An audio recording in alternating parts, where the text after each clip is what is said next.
बहुत समय पहले एक छोटे से गांव में एक गरीब ब्राह्मण रहता था। उसकी पत्नी का नाम सुशीला और उसकी बेटी का नाम गौरी था। ब्राह्मण परिवार बहुत ही साधारण और गरीबी में जीवन बिता रहा था, लेकिन उनकी श्रद्धा देवी माँ में असीम थी।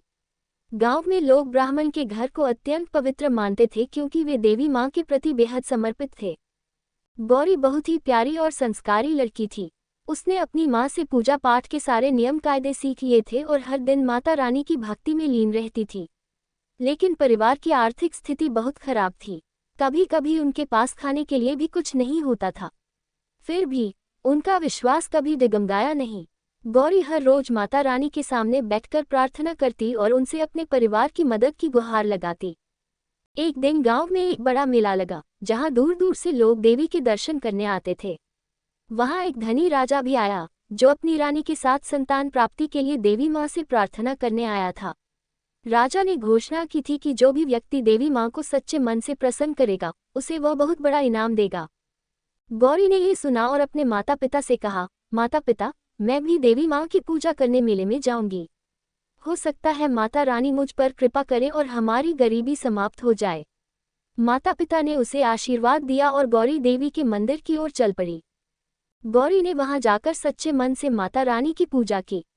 उसने अपनी आंखें बंद कर ली और पूरी श्रद्धा से माता रानी का ध्यान किया। अचानक एक तेज प्रकाश फैला और देवी माँ स्वयं प्रकट हो गईं। देवी माँ ने मुस्कुराते हुए गौरी से कहा, बेटी, मैं तुम्हारी भक्ति से अत्यंत प्रसन्न हूँ। तुम्हारा परिवार सच्चे भक्त हैं और तुमने कभी अपने कठिन समय में भी मुझसे विश्वास नहीं हटाया।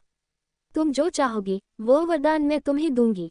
गौरी ने सिर झुकाकर कहा, माता, मुझे और मेरे परिवार को सिर्फ इतना आशीर्वाद दीजिए कि हम सदा आपके भक्त बने रहें और कभी भूख या गरीबी का सामना न करें।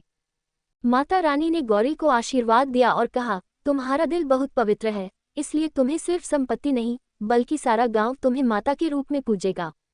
तुम इस धरती पर मेरी प्रतिनिधि बनोगी और लोग तुम्हें देवी के रूप में पूजेंगे। इसके बाद गौरी को माता रानी के स्वरूप में देखा जाने लगा। उसके परिवार की गरीबी समाप्त हो गई और सारा गांव उसकी भक्ति और शक्ति से प्रभावित हो गया। लोग गौरी को माता रानी का अवतार मानने लगे और उसकी पूजा करने लगे। गौरी के माध्यम से माता रानी की कृपा से पूरे गांव में सुख समृद्धि फैल गई।